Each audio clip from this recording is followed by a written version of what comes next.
You might notice that from my song "Chicks Don't Call Me by My Name, They Call Me Daddy," which surprisingly to me definitely became one of the popular songs off my album. And it's strange because I remember when we first premiered it at one of our shows, I hadn't even recorded it. I had still had the basic idea down. So we decided to try it out at the Knitting Factory in New York City. And when I said the opening line, the girls just screamed. So me and Khalif with each other like, yep, we definitely got to record this. And usually, unlike most artists, I always try to listen to my fans and see what type of angle they always want me to come from. And of course, live shows are always the best way to do it.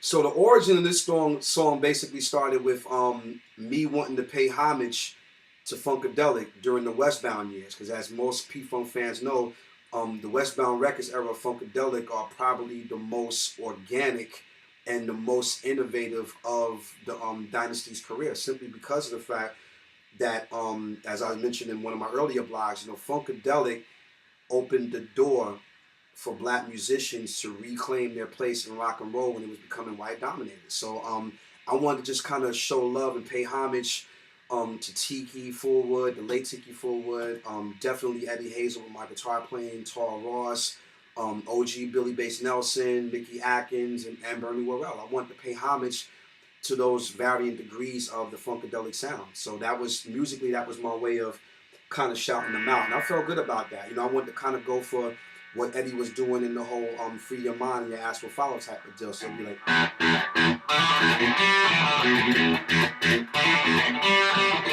trying to go for that whole movement with doing, his sort of wild, wild, fuzzed out guitar style, because Eddie just was an absolute vocal and guitar beast. So I really wanted to kind of highlight the momentum on that.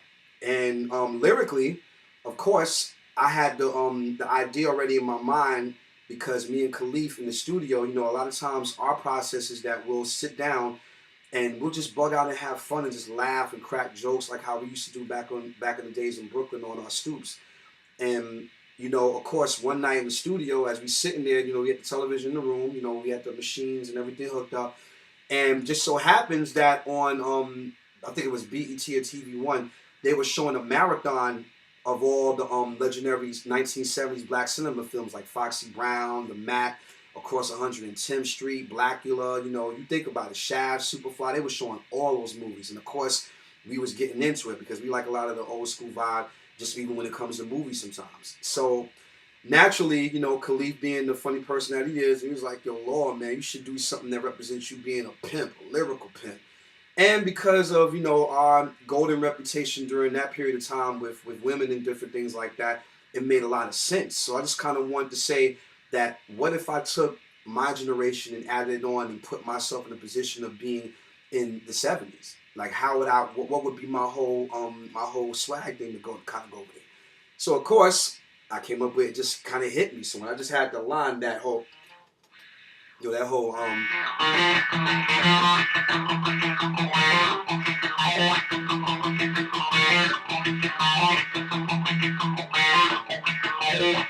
chicks don't call me by my name, they call me down. Like I was kind of going for that, and it just stuck, And of course, it would naturally came out of my brain and out of my mouth, of course.